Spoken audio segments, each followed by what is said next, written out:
Alright, welcome back to the 2023 Midwest Major in Madison, Wisconsin. This is round 10 of 17. My current record is 7-2 plus 508, so still in first place. And I'm playing Peter Schwartzman, who, as you can tell from the overlay, I have never played before. But he's also a very strong player. And it's pretty rare that I play somebody I've never played before who's top of the rankings. So I was pretty excited to play Peter. He's also the mayor of Galesburg, Illinois. So pretty awesome that he's able to do that and also maintain a top level of Scrabble play. So I'll be first this round, and yeah, don't know what to expect. Didn't study any of his games. That's not really a very useful thing to do in Scrabble unless you have a ton of games and commentary to go with it, but yeah, it's only like a few games of his online and no commentary, so yeah, I'm on my own here. EIMORRT, and at first this looked really good, but there's actually nothing great here. There's no bingo. Best I can do is score 20. So that's what I do with the play of Moir, keeping RT. It's also reasonable to sacrifice some points here to try and keep a better lead. You could exchange maybe if you really want to go for a bingo, but this is solid and probably the best play. And Peter's next and plays what I expect to be HAET, but he actually takes that play back after thinking a bit about it and decides to make another play. And what's very interesting is, had he played HAET, I would have had a 9-letter bingo of tartrated through the TE. But I didn't notice this. I don't think I would have noticed this. Had I noticed it, I would have been really like, oh my god, in shock that he removed play, giving me such an amazing play. But he ends up choosing Maho instead, keeping the T and leaving the board a bit more open. I don't make much of that. I mean, he's probably just keeping T in a couple 1-point tiles. Not really sure which ones, but yeah, he's obviously closer to a bingo than he would be otherwise. And I make a small mistake here. I play Orad, keeping 2 T's. I actually have Tatar on top of play of Maho, which is pretty much far and away the best play. This will bingo a lot through the E of Mar, but yeah, Tatar is just a much more solid play that doesn't depend on a good draw as much as Orad does. And this also gives back a lot more. Luckily for me, Peter doesn't draw any scoring tiles. He didn't have any, most likely, but he plays Tell underneath. And I draw into a bingo, so works out quite well, but yeah, Tatar definitely an improvement. And yeah, this is the only bingo in the position, I believe. It's prostate for 83. Could also be pro-state, I think. That might also be a word as an adjective. I don't know. Maybe that's not true. You can fact check me on that one.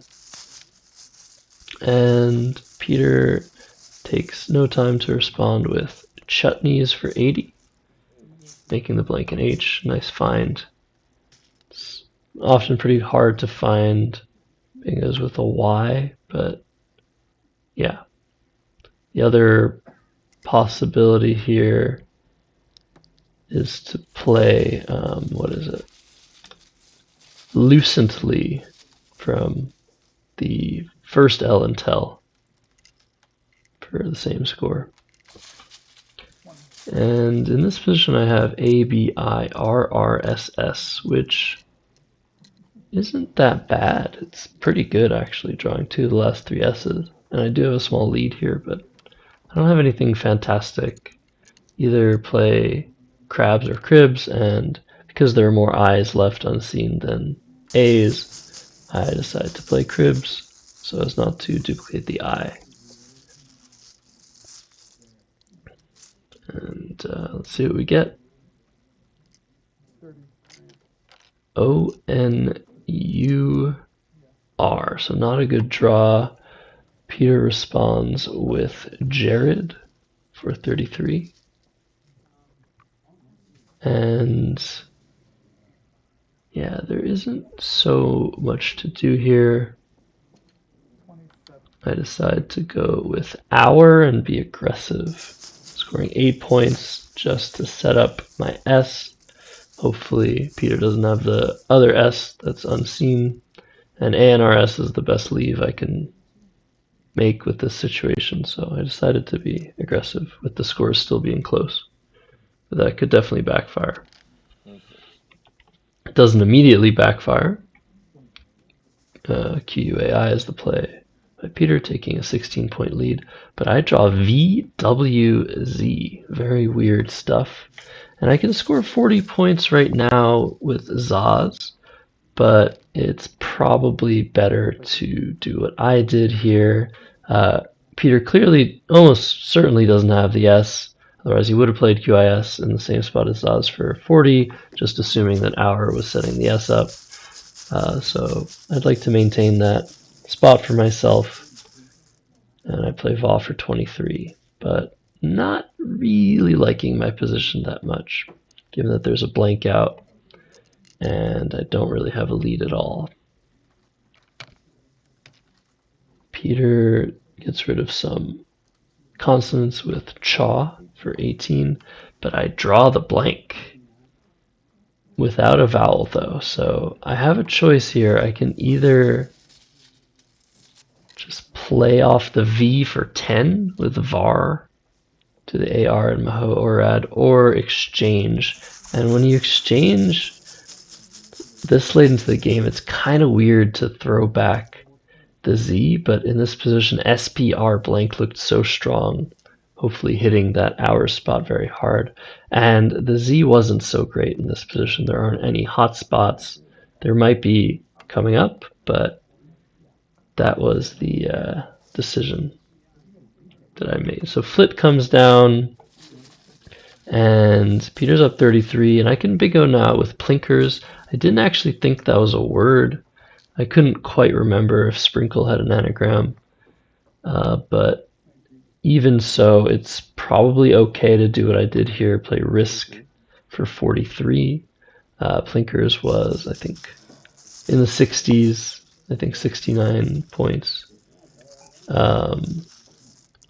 So definitely a good play, but Risk keeping the blank is close to as good, if not better than playing Plinkers now.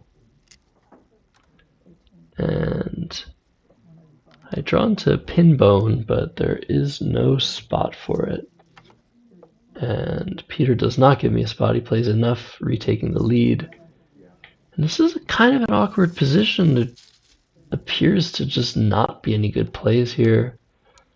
And in the end, I decide to just blow my rack up, keep a B and a blank, and just score points, because don't necessarily need to bingo to win this game. I definitely want to, but 10 pin is fine. There's really nothing much to do here other than that. So yeah, still pretty awkward and dubious position. But we'll see what we're able to make of it. We draw the G and the V to go with our B. So once again, not going to bingo unless we want to phony with overbeg, which is a common phony actually. Limd comes down, and I don't even think I considered playing overbeg, but I decided to play Be Gone through the N. Once again, just scoring points, not leaving myself with anything appetizing, just leaving myself with the V, but just trying to hold on. With the blank, I should still have an advantage here, and even with the V, I should be somewhat likely to bingo next turn anyway. But yeah, another somewhat close rack. Vetting doesn't play. Nowhere for Vignette. And Peter just plays off 2 of his A's for 15. And yeah, this is a key position. I kind of want a bingo now. The unseen letters aren't great, but yeah, bingo would really help me. The Z is coming back to haunt me if he's able to score very well with that. So I decided to play veg, and maybe I could play vet in the same spot, but I decided to take the extra points, get rid of the G, and keep the two T's, but I should still be able to bingo really good amount of the time. But I draw F, Z, which looks bad, but it's actually really good because that means he doesn't have the Z to score with. He ends up playing a go and giving me a spot for the Z. And with 4 in the bag, it looks pretty good. I just get this perfect spot for Zit. Very unexpected because, yeah, I just didn't have the Z last turn and he knew that. Or could be pretty sure I didn't have it. But Zit sets up the F, leaves 1 in the bag. And I should win this game. We'll see what we get.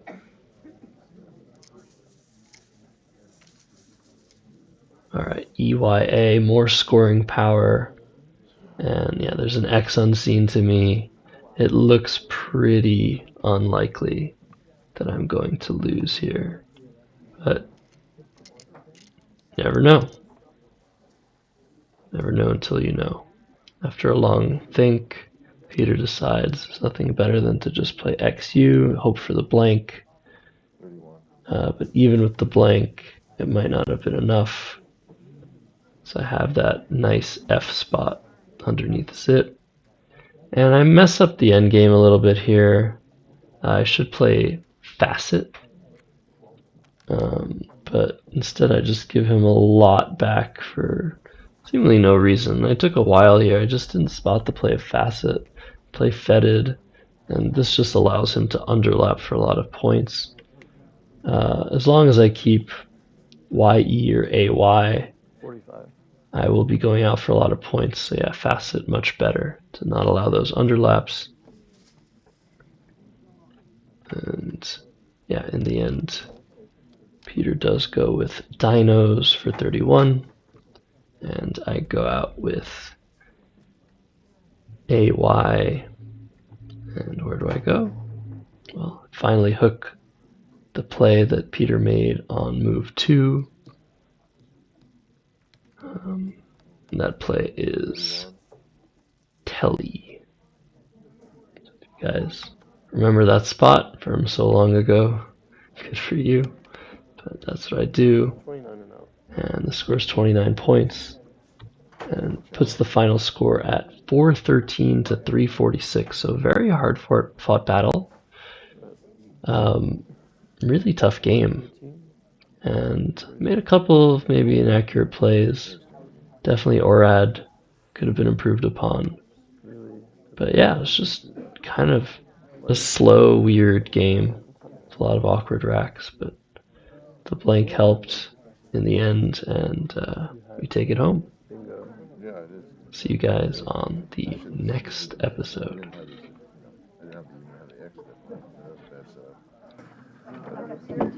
Do I ever play this when I have the Z? I don't think so. So like it just happened to draw at that turn. I don't know. Yeah, it's just so unbalanced like the whole time. You got to 400 though. Oh yeah, no, I mean like the letters that were like left. For the whole time. You want to sign my sheet?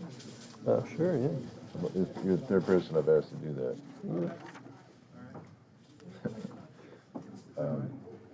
Edley. Sell it on eBay or something? No, it's for my own personal records. Edley and Gibson.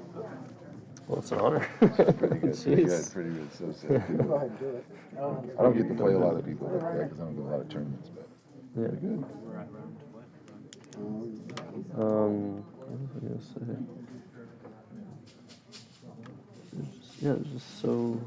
It's just so weird. I don't know. I think you feel the same way about the game. I should have played just like Facet. That was really. Yeah, aggro. I was gonna play aggro. Oh, And okay. it was a new word. It's new, yeah. Because they put the double G. Yeah. I just didn't want to lose the game on stupid for me by the pony, so, Yeah, so that's yeah. why I played it here. It would have been much better over there. I almost played it. I should have gone with my instincts. I thought it was good. Yeah, that was dumb. I could just play facets and you don't score as much. Right. It's really lazy. But It's okay. anyways, Game. yeah, I'm surprised either of us scored over 400.